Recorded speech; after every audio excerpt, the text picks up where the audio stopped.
Civil, Haryana में नौकरी करता था, इरिगेशन डिपार्टमेंट। जब से ये ज्ञान हुआ, एक नारी तड़प बनी और ये सोचा करता था कि भगवान ये सभी मेरे जैसे दुखी हैं, सभी परमात्मा के लिए भटक रहे हैं। कोई सालासर जाता है, कोई वैष्णो देवी, कोई अमरनाथ के इतनी भयंकर पहाड़ियों पर चढ़ जाता है, वहां मर भी जाते हैं बर्फीले तूफानों से, फिर भी जाते हैं, अगले दूसरे हिचकते नहीं। और ये ज्ञान यदि आपके बच्चों तक पहुंच जाए, भक्ति तो न करनी है तो या अच्छी भक्ति करेंगे तो काम आओगे, तो डरे ढोरे।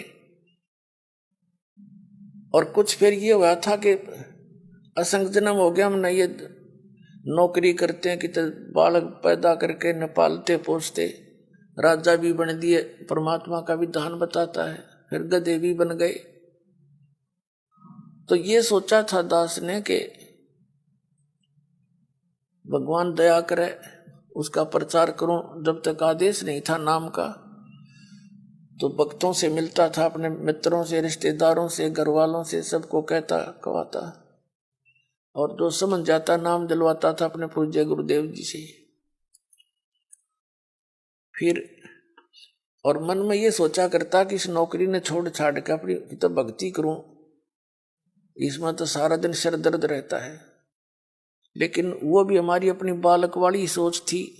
लेकिन परमात्मा का ज्ञान तो ये कहता है कि डेरे डंडे खुश रहो, खुश रे लेना मोक्ष, ध्रुव प्रहलाद भी पार हो गए, फिर गृहस्थी में के दोष। तो फिर दिल सा डटे था। फिर गुरुदेव ने आदेश दे दिया एक दिन के नाम दिया कर तू, आज से मेरा आशीर्वाद तेरे साथ होगा, विश्व में तेरे समान संत नहीं होगा। मैं उनके मुंह की तरफ देख रहा था।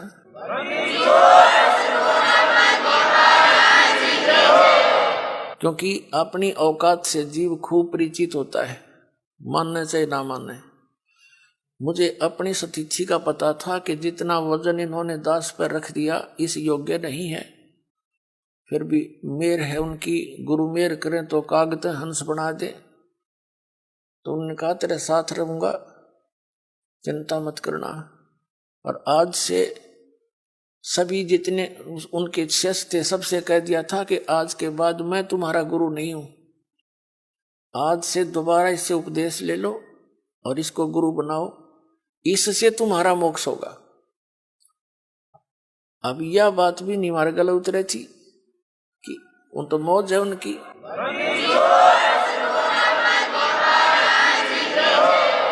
कहने का भाव यह था कि उन्होंने अपना वजन तार दिया।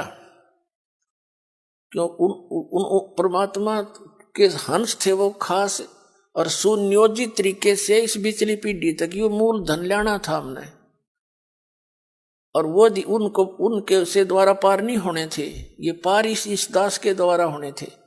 इसलिए उन्होंने अपना पल्ला झाड़ दिया और अपना वजन कति खत्म कर दिया। मैं तुम्हारा गुरु नहीं हूं, अब ये है वो गुरु जिसकी तुम्हें आवश्यकता है। छुड़ानी के अंदर उन्होंने स्पेशल ब्लॉक सबको सामने कह दिया था। तो बुद्धिमान व्यक्ति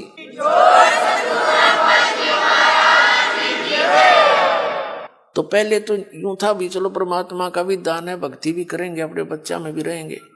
फिर मन में उमंग उठी कि भगवान ही बाप के गुण गाऊंगा, आदेश दे दिया नौकरी भी छोड़ दूंगा। क्यों? एक का काम होगा, नौकरी भगवान की सच्ची सरकार की कर ले चाहे नकली की कर ले, एक का बनेगी, इतना वजन हो पीछे। तो फिर ये पाठ सत्संग की अधिकता होगी। सन 1995 में दास ने सर्विस त्याग दी और खुशी मनाई थी कि वहां चलो असंग जन्म का झंझट था इब निमट गया, अपना भक्ति करूंगा, अच्छे भगत मिल लेंगे, सब तो प्यार तरह करेंगे, ज्ञान सुनाया करूंगा। अब मैंने सोचा था कि अब मैं चैन से रहूंगा। अब इसमें देखा इस जितना झंझट की तरह पाया कोई ना। साची को कबीर साहब कहे हैं, साची को और मारना है, भला करूं और बुरा बतावें। वो नए सिरे तो और संघर्ष शुरू हो गया। जिस भी गांव नगर में हमने जाकर सत्संग किए, 2-2-3-3 दिन एक घर में पाठ करके हम सत्संग सुनाया करते थे। तो उस नगर के जो वो नकली संत 1-1, 2-2, 10-10, 20-20 सब गांव में बैठे हैं। उनको पता चले वो तो ब्रह्मा विष्णु महेश के बारे में ये कहता है, देवताओं की पूजा की भी मना करता है, ऐसा करता है। तो वो गांव गांव में शत्रु पैदा हो गए। हम नहीं उनको कुछ शत्रु मानते थे, लेकिन वो रोजी रोटी वाले हमें मानने लगे। तो यहां तक बात बढ़ती बढ़ती फिर आपने पता है क्रोथा कांड करा दिया इन दुष्ट लोगों ने। ये जनता के हितैषी नहीं, और जिन्होंने भी परमार्थ की चेष्टा की है ये सदा आगे अड़ते रहे। जैसे ईसा मसीह जी ने सच्चाई कहने की चेष्टा की थी, करस करवा दिया इन दुष्ट लोगों ने। कबीर परमेश्वर जी ने सच्चाई की ढोल के डंके पे इन्होंने वो दुख दिए इन नकली गुरुओं ने। कलेजा मुंह को आता, पर भगवान की जब लीला पढ़ता है ये दास पढ़ी नहीं जाती है। आपके लिए भटक रहे हो, और इस दास के लिए क्या हुआ आपको पता नहीं। दास तो खूब गहराई से निकला, या मेरे साथ जो भक्त रहे हैं उनको पता है कितने संघर्ष से ये ज्ञान ऊपर को आया है। लेकिन सारा कबीर साहब का ही रहा है। तो दास ने ये सोचा था कि इसमें चैन से रहूंगा, इस जितना दुख तक इतना भी ना पाया। लेकिन अब ये दुख एक बार दास ने हो लिया। कुछ भक्त हमारे साथ थे, उन्हें जेल तक जाना पड़ गया इस परमार्थ के लिए। इसी जेल तक 100 मिलो हमने, जो भगवान के बच्चे उभर जाए, जनता का कल्याण हो जाए।